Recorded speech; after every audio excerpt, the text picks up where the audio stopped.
Imini yesabatha ibenhle kwabangcwele. Sizovula ngesihlabelelo 147 inkosi lisiphamakela.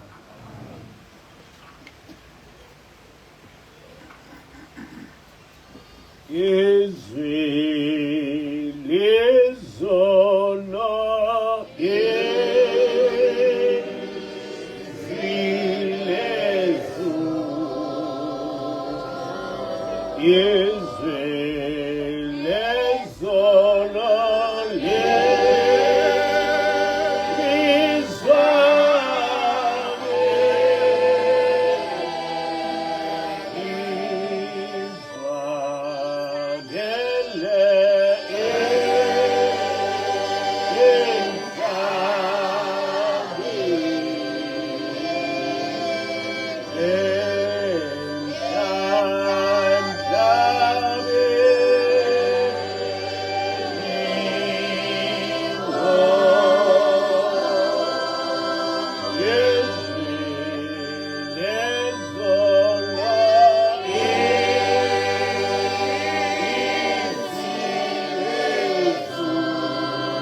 Amen.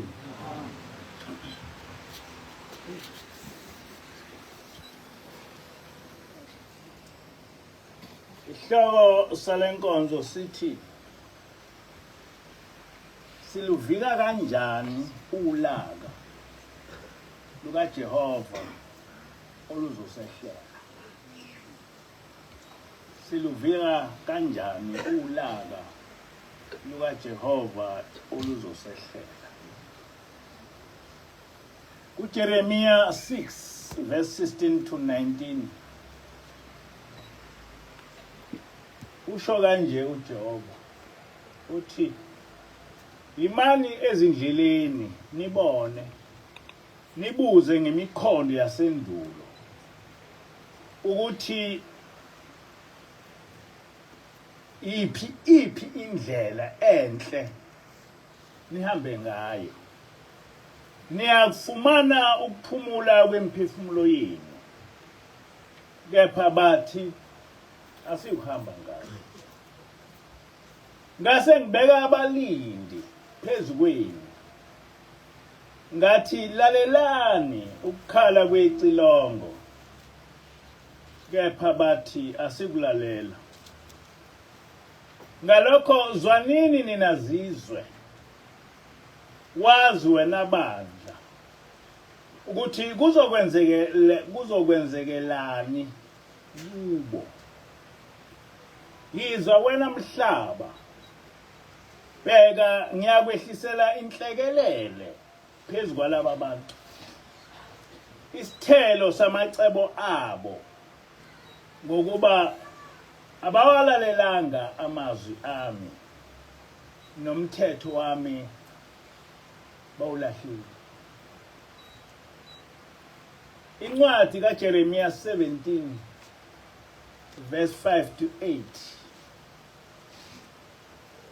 usho kanje uJehova uthi, uqale kusiwe umuntu othembele kubantu, owenza izikhwepho zakhe zibe isihlangu sakhe, nenhliziyo yakhe isukile kuJehova.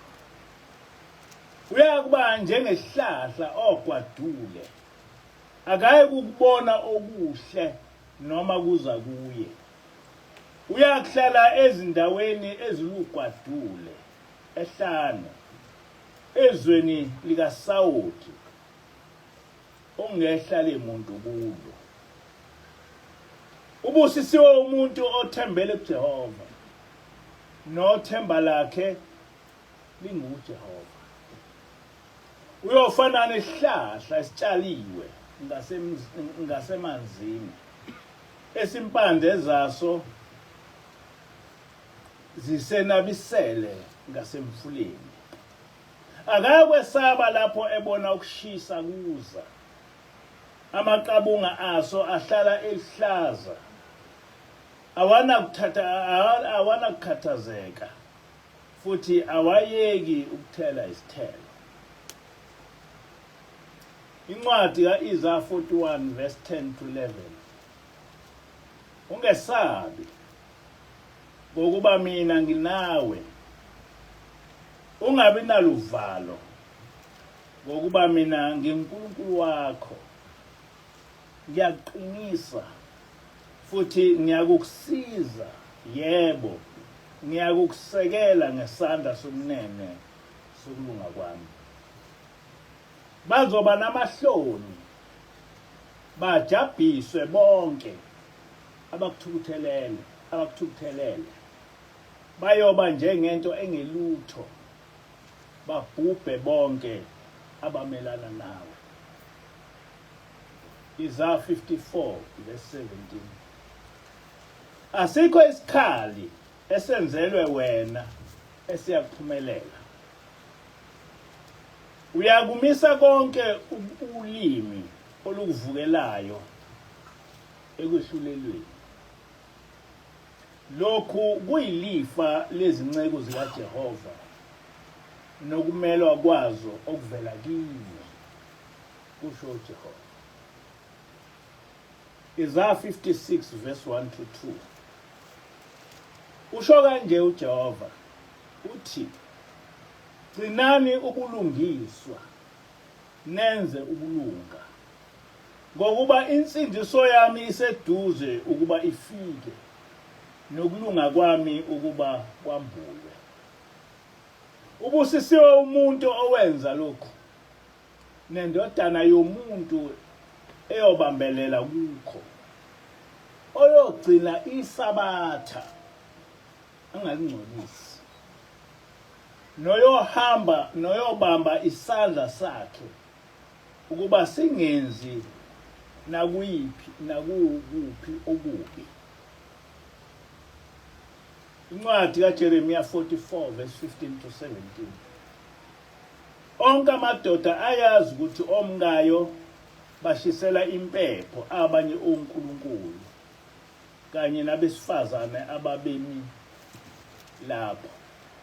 Ibandla elikhulu bonke abantu ababehlala eGibhithe ePhatirozi bamphendula uJeremiya bathi, izwi olukhulumile kithi egameni likaJehova asikulilalela. Impela sizokwenza konke esikwethembisile ngemlomo yethu. Sizoyishisela impepho indlovukazi yezulu, siyethulele iminikelo yokuphuzwayo njengoba besenza thina nokhokho bethu. Amakhosi ethu nezikhulu zethu emizini yakwaJuda nasemgwaqeni eJerusalema. Isililo 4 verse 6 to 7. Ukona kwendodakazi yabantu bami kungaphezu kwesono saseSodoma, elachithwa ngokuphazima kweso kungazandaza muntu.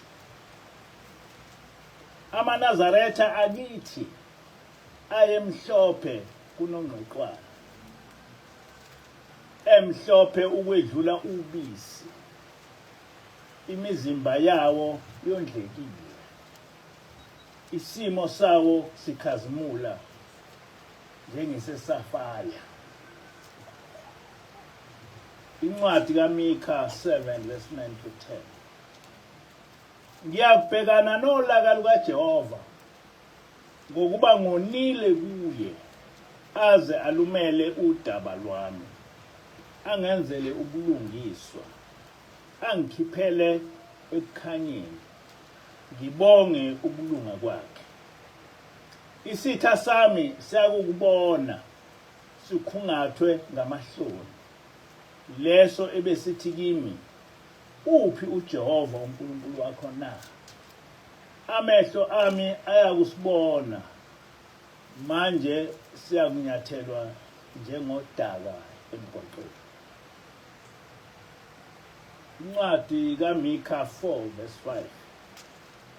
Nakuba bonke abantu behamba kube yilona lowo egameni likaNkulunkulu wakhe, kodwa thina siyakuhamba egameni likaJehova uNkulunkulu wethu kuze kube phakade.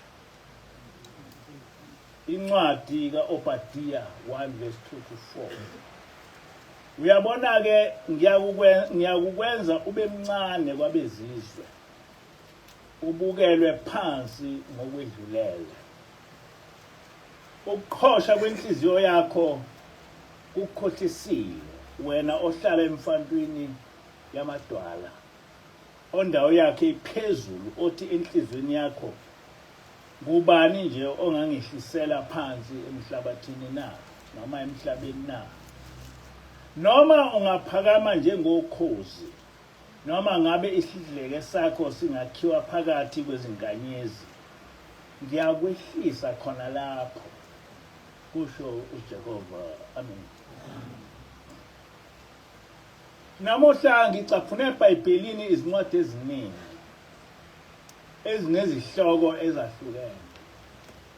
Zonke lezi zincwadi sisuke sizinikwa ingilosi ngesikhathi ezahlukene.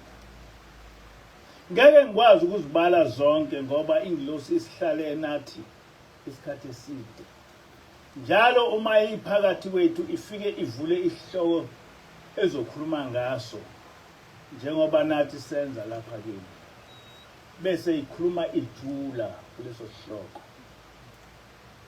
Kunoma imuphi umuntu onokukholwa kweqiniso uzobona ukuthi sinenhlanhla esimangaliso ukuthi kwehle ingilosi emhlabeni izofundisa abantu ngendaba kaNkulunkulu.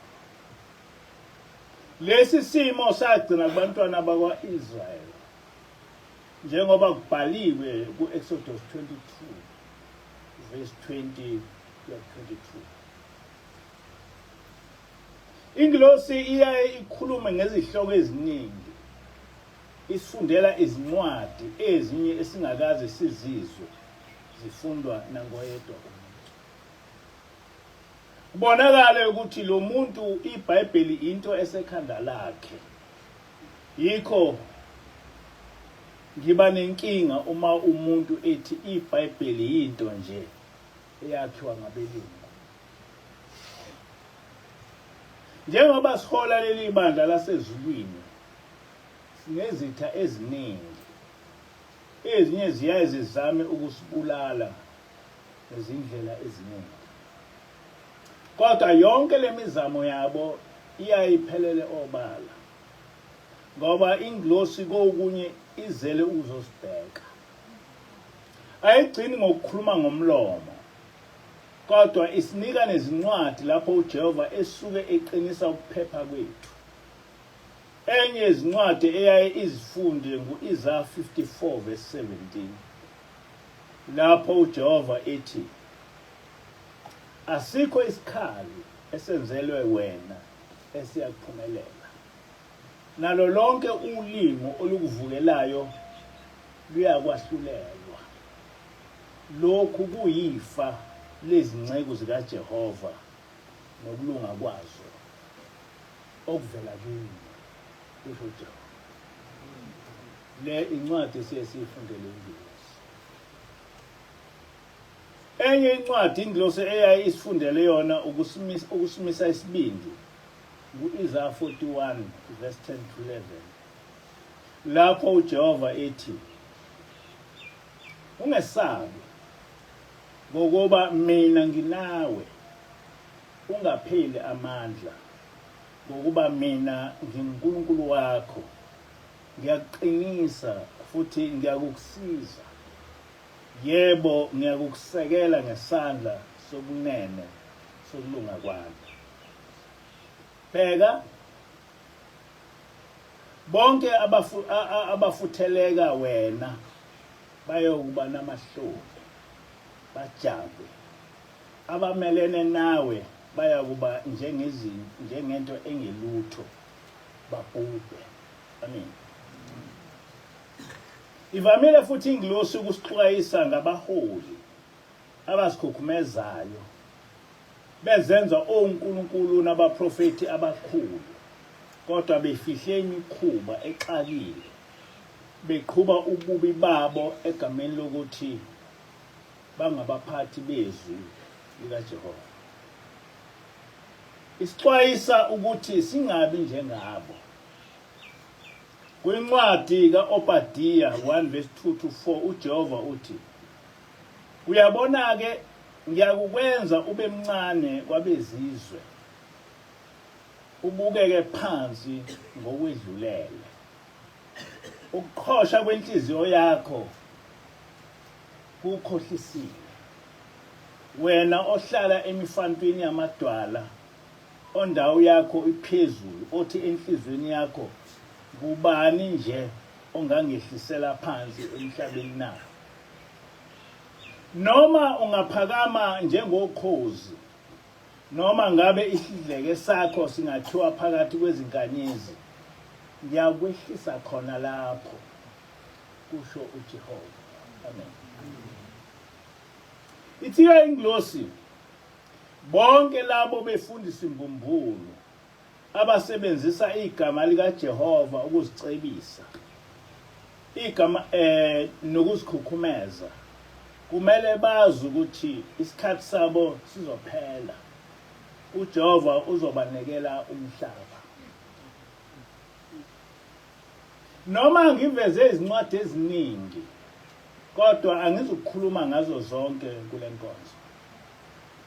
Ngaphambi kokuba ngenabe ngalenkulumo ngifisa ukuveza ubudlelwane bethu njengamaNazaretha nesomprofeti wamaKristu uSister Celestial. Ngenxa yokuhlala nengilosi ngiyazi ukuthi uSister Celestial ungumprofeti kaJehova. Kodwa laba abanye abayaye bethi bangabaprofeti akucacile ngabo. Mhlawumbe bayibo abaprofeti babanye onkulunkulu. Kodwa abasiba abaprofeti bakaJehova. Kukhona into esibona ngayo ukuthi lo ungumprofeti kaJehova. Kodwa lokho angizukukuveza lapha. Ngoba ngizothi ngibona nabaprofeti mbumbulu bebe sebekwenza. Ngalokhu ngicacisa embuzweni ovame ukuvela kwamanye amaNazaretha ukuthi thina njengamaNazaretha kukhona yini okuhlanganisa nomprofeti wamaKristu uCelestial. Njengamakholwa kaJehova sonke sihlanganiswa ukuphila ngaphansi kosiko lwasezulwini. Sonke sidumisa uJehova ngokugcina imithetho yakhe owayeletha kithi ngoMose kanye nezimfundiso zabaprofeti abamlandelayo. That is the criteria. Bonke abantu ababemlalele uCelestial bazothola ukuthi yonke into oyifundisayo into esifundisayo. Ngelinye isabatha uShembe inyanga yezulu wathi ngithi ngithole izincwadi engizithunyelwe ngamaSulumane esigxeka uJesu. Kodwa nina ningakwenzi lokho. uJesu noMuhammad noShembe ngumoya owodwa, kodwa owehlele emhlabeni ngesikhathi ezahlukene nasezizweni ezahlukene. Kodwa onevangeli elilodwa elithi asidumise uJehova ngokugcina imithetho yakhe. Ubaba Ilanga uthi eminyakeni yo-1938 kwafika kuyo inkosi uNdaba ehamba nomfundisi wasemaRomeni. Bathi bathunywe intombi yomlungu yasemaRomeni ethi ibihleli ingagani, ithi ilinde ukubuya kukaJesu. Isalindile le ntombi yomlungu yabona sekumi phambi kwayo umuntu omnyama owayibuza ukuthi njengoba ingagani nje yenzani. Yathi ilinde ukubuya kaJesu. Uthiyele lo muntu uJesu useze wabuyela emuva. Ithi le ntombazana ungubani wena? Uthi lo muntu imina uJesu. Ithi le ntombazana unguJesu kanjani? Ngoba uJesu mhlophe ungumlungu, wena umuntu omnyama. Uthi lo muntu kubelungu ngingumlungu, kumandiya ngilindiya, kubantu abamnyama ngimnyama. Wabe sephenduka ngaso isikhathi eba ngumlungu, nezinwele zakhe zaba ngezomlungu. Yathuka kakhulu le ntombazana. Wabe esethi ngikutshelile ukuthi ngizinto zonke, ubungezingani ekuphakameni. Ngiyakuthuma ukuba uye ekuphakameni uyotshela abantu abami ukuthi uSathane uyabazingela, ufuna ukubahlakaza. Lo owabe ebonwa yilomlungu kwakungubaba mkhulu, umprofeti uIsaiah Shembe. Ondaba babeze kubaba Ilanga bezothula lo myalezo ababe uthunywe yile ntombi yomlungu. yona yabona ukuthi ngeke ize iye eParliament ngoba ngeke iye ngathi kodwa kwakuthunywa yona. Namanje ke kunokudideka okukhulu kubantu abaningi ngoJesu noShembe. Kodwa ukuba umoya, kodwa ukuba umoya ushintshe inyama akuqali. uJesu wathi uJohane wayengokubuya komprofeti uEliya noma Elijah. Namanje ziningi izinto abantu abasifundiswe ngokubuya kaJesu kodwa ezingalona iqiniso. Ukubuya kaYeshua kwenziwe into enhle nokumele ilangazelelwe. Kodwa le mfundiso iphambene nesho nguJesu kuMathewu 24.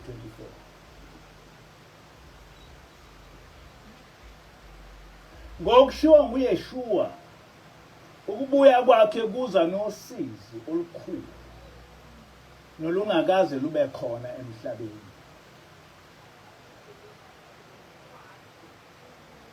Izindunduma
likhuluma ngesehlakalo esiyokwenzeka kubuya uJesu emhlabeni.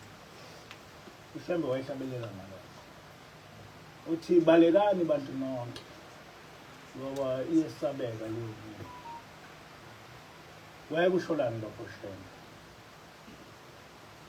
Kodwa sehlulwa into ephambi kwethu ukuthi iBhayibheli likhuluma ngokufika kokwehlulelwa okulusizi ngokufa kwabantu abaningi okuzoba khona emhlabeni.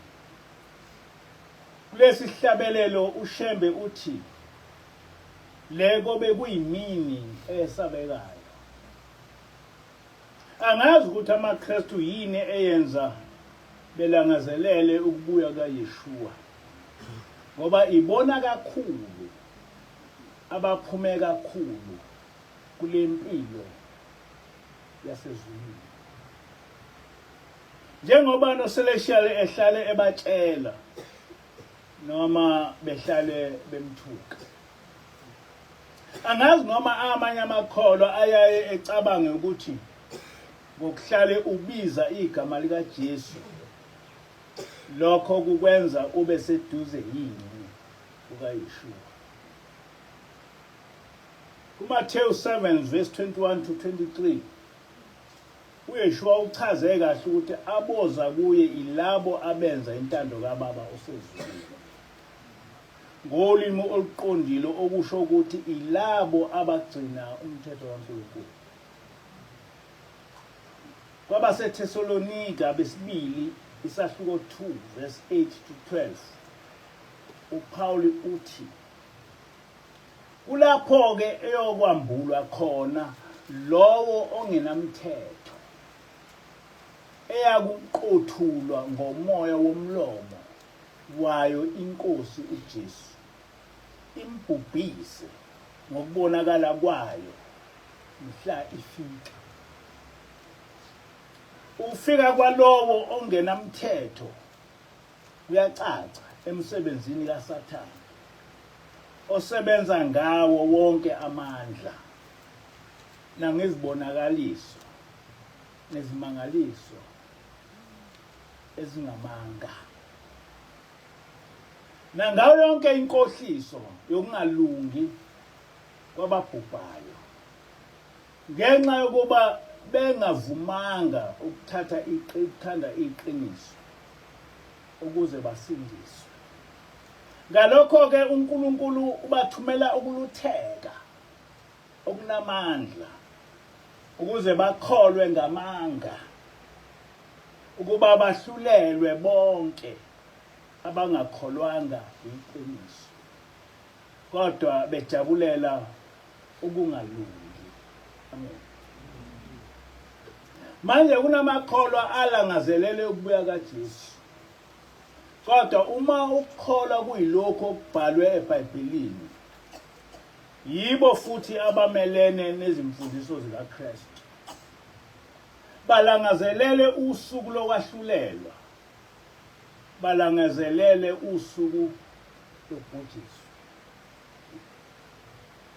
kuMathewu 24 nazi izehlakalo esizohlangana nazo ngokubuya kaYeshua. Mathewu 24 verse 6 Niyakuzwa ngezimpi namahemhemu ezimpi. Nina ningethuki ngokuba lokhu kumele kwenzeke. Kodwa ukuphela kobe kungakafiki. Isizwe siyovukela esinye nombuso uvukele omunye. Kuyakuba khona indlala nokuzamazama komhlaba izindawo lezindawo. Konke lokhu kungukuqala nje kwemihelo. Kuyakuvela abaprofeti imbumbulu abaningi badukise izindimbane zabantu. Luyakuphela uthando ngenxa yokwanda kokubi. Amen. Zonke lezi zinto esezenzeka ngamandla emhlabeni wonke azenzeki. Leli vangeli lombuso kaSathane liyoshunyayelwa ezweni lonke. Kube ubufakazi ezizweni zonke. Andukuba kufike umhla wokuphela.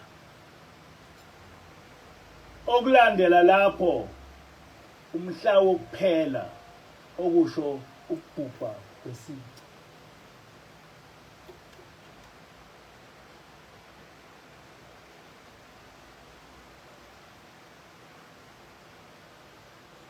Kuverse 15 ngakho ke uma nibona amanyala anyantisayo akhuluma ngawo uDaniel emi endaweni engcwele ofundayo akaqaphele ukuthi kusho ukuthini. ngabe ukhona ongawaboni amanyala anyanzisayo uYeshua ukhuluma ngawo ukuganana kwabantu abanobulili obufanayo kube semthethweni ukuvumela ukulala nezilwane abantu belala nezinja nezimbuzi nezinto ezidala kube into evumelekile ukuba umama ashade indodana yakhe azizale nabantwana nobaba aganwe azale abantwana kumadodakazi akhe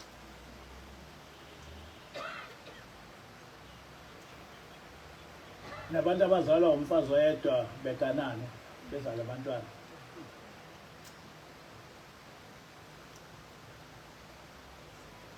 nobaba aganwe azala abantwana kumadodakazi akhe isalukazi sigane ingane eno-12 years nekhehla liganwe ingane eno-15 years njalo njalo konke kwamukeleke kube kuhle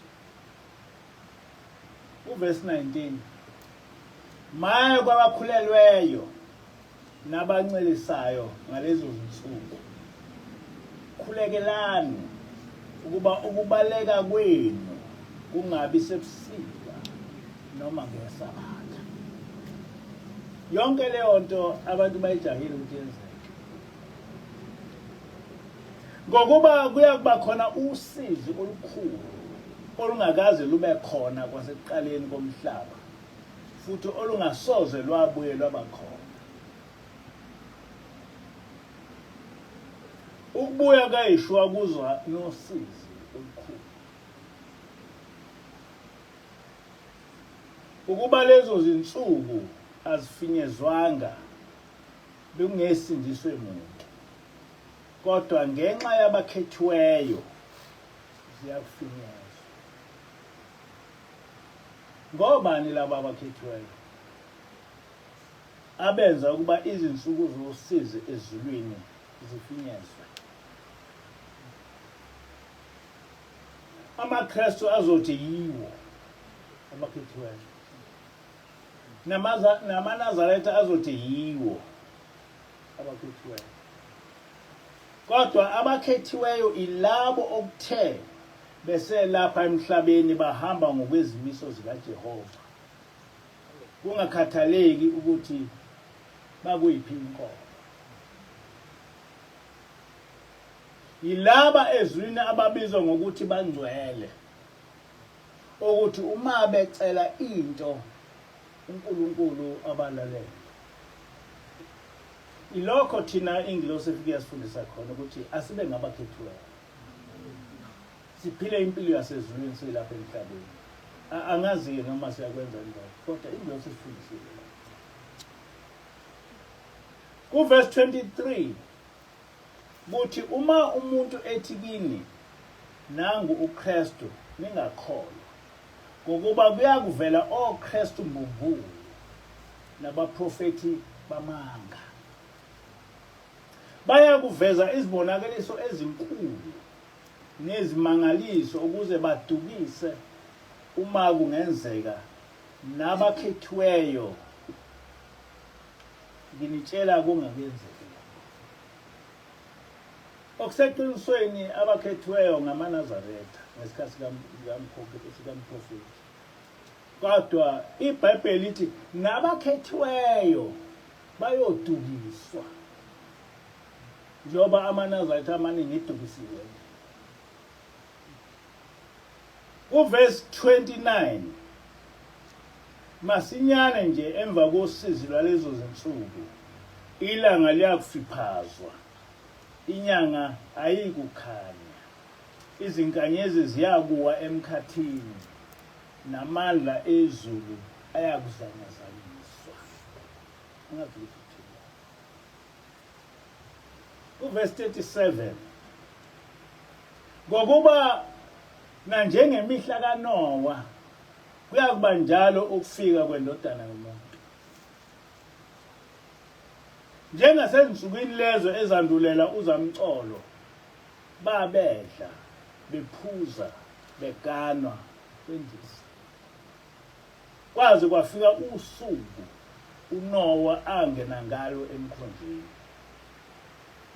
Abazange bazi kwaze kwafika uZamcolo wabakhukhula bonke. Kwaba njalo nokufika kwendodana yomuntu. Niyayibona ukuthi lento inekuphuphu kongakanani. iBhayibheli ukufika kaJesu kukufanisa nokufika kukaZamcolo. But uma uphila kahle ekhanda ungakalangazelela kanjani ukufika kwaZamcolo?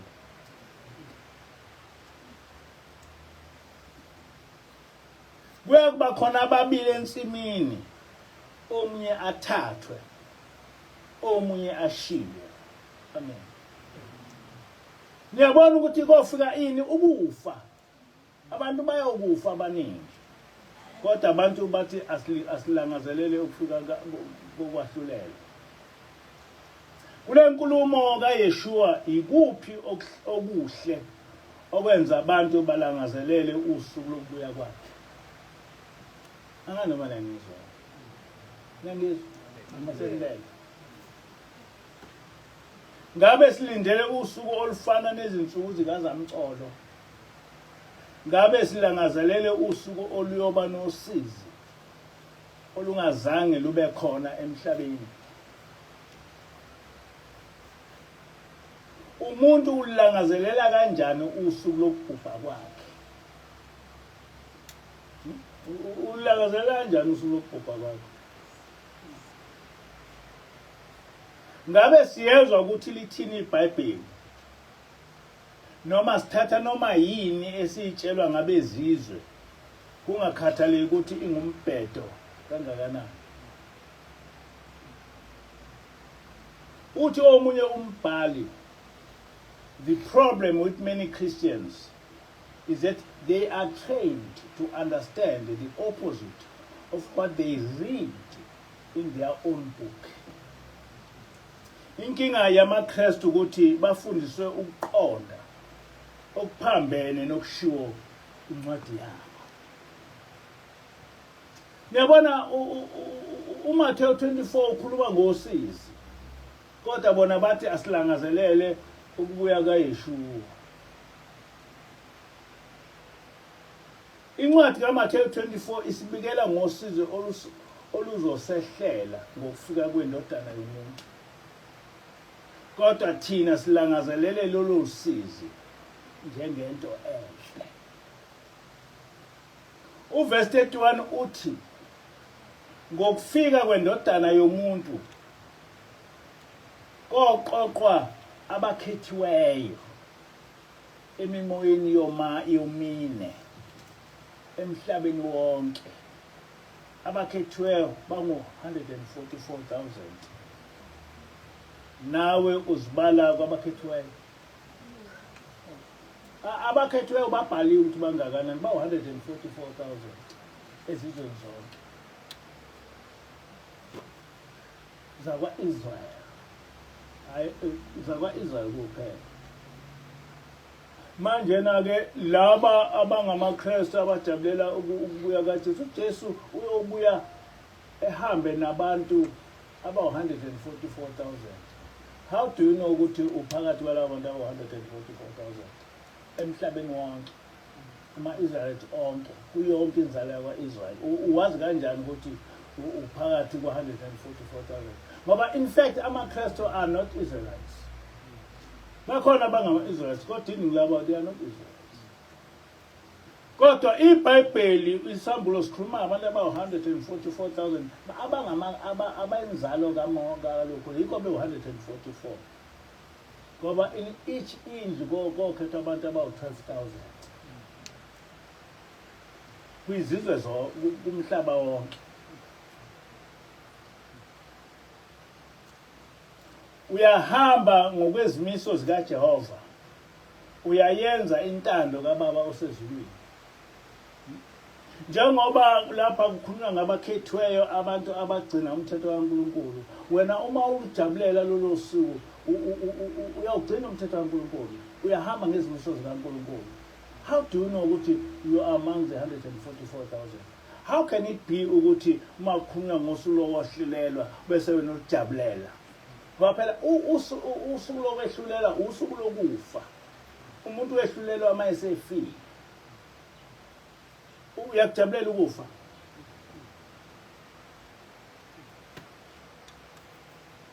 Uma engikusho kungelona iqiniso, caphuna ivesi elithi indodana yomuntu iyobe ilethele umhlaba inala.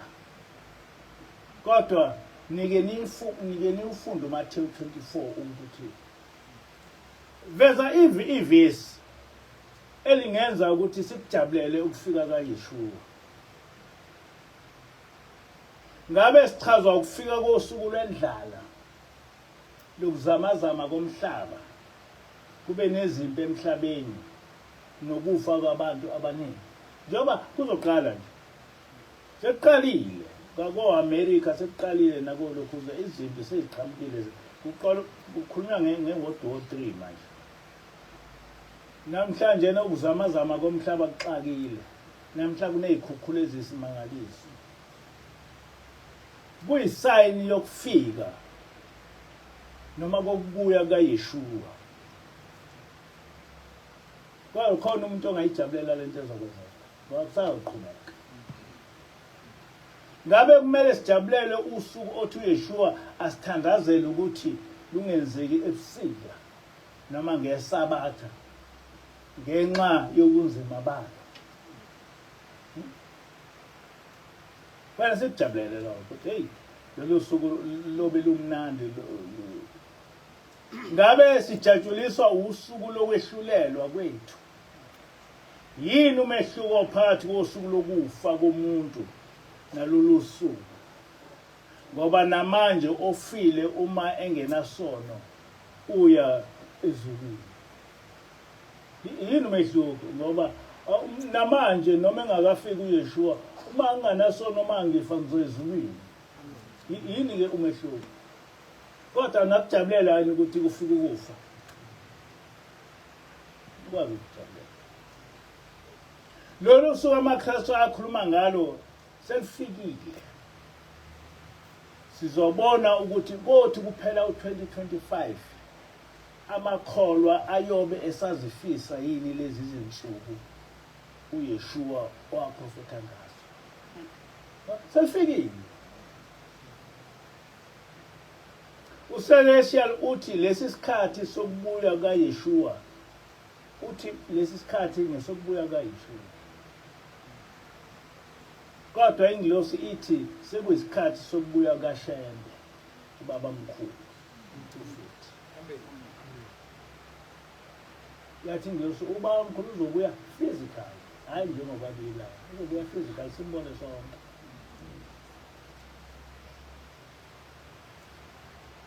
Ubani okhuluma iqiniso phakathi kwaSister Celestial nengilosi uhlaleleni?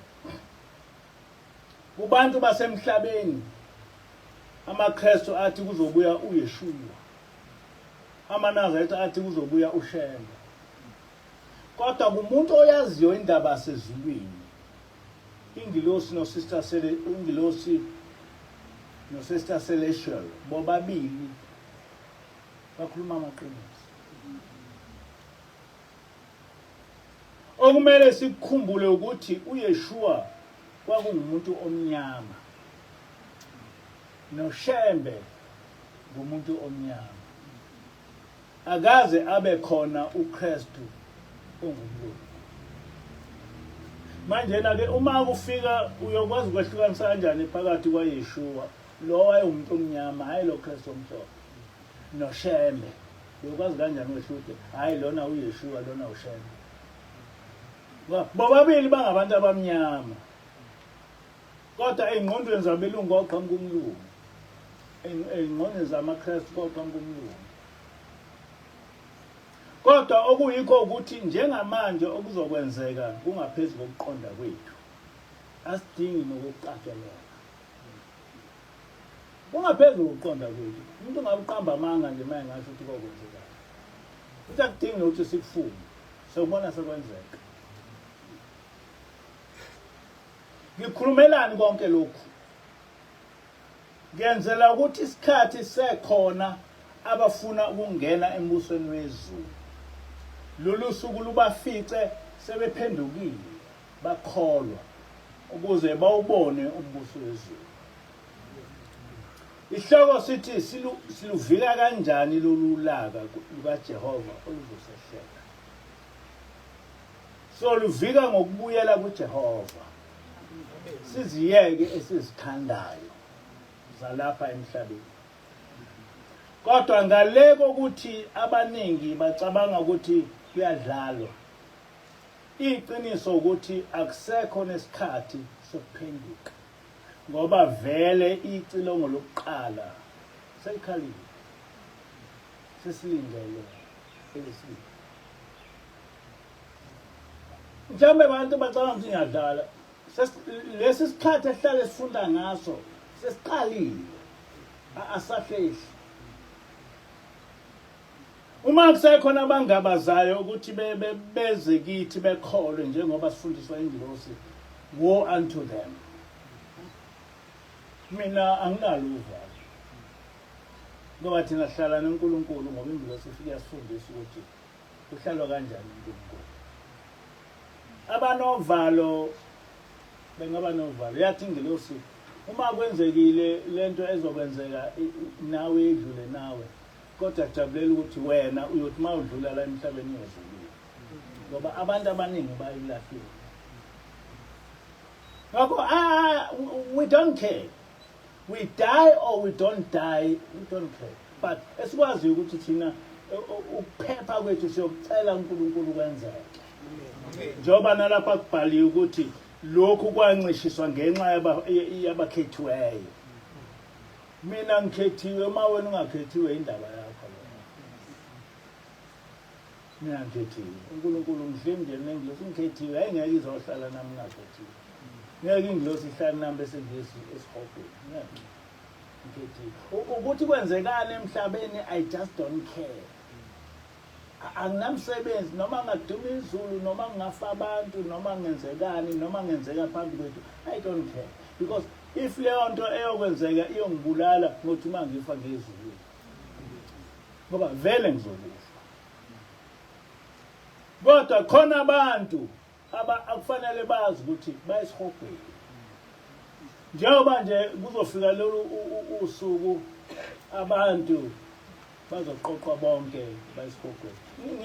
Ngiyadabukela amaKristu angayilaleli izinkulumo ezikhulunywa uCelestial. Ngoba ziliqiniso. Ngiyadabukela namaNazaretha angazilaleli izinkulumo ezikhulunywa uCelestial. Ngoba mina ngiyazazi ukuthi ziliqiniso ngoba uCelestial ukhuluma izinto esizifundiswe ingilosi. Zonke isikhathi sokubhubha kwabantu abangamlalela uNkulunkulu sesifikile. Angazi noma abaphenduka bazosala yini, but try. But icilongo lokuqala selilokhuzile. Selikhalile, sesilindelele isibili. Abebehamba ngendlela kaNkulunkulu sizosala noNkulunkulu, sizosala. Uma ethanda uNkulunkulu sizohamba. Sizulile. Kodwa ukubhubha komhlaba kusho ukubhubha bonke abantu. Bakhona aba-144,000 abayosala. Ikhona insali kwababhubhayo. Bonke abantu abacabanga ukuthi bahlakaniphile bazobona ukuthi how foolish they are. Laba abacabanga ukuthi lento ebhaliwe lapha eBhayibhelini umbhalo nje bazobona ukuthi ayiyona umbhalo iqiniso. Kufanele ngikwazi lokho. Mina ngidlali. Angidlali. IAmerica nje izophela finish nemhlabeni. Nala eSouth Africa kuzofika. Ziningi izinto ezinzima ezofika la eSouth Africa. Ngisazokhuluma ngazo. Abathanda ukulalela balalele, abangafuni I don't care. But mina ngiyazi ukuthi engikukhulumayo kuvela izulu. Wozani wozani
Inkosi busise enikuzini.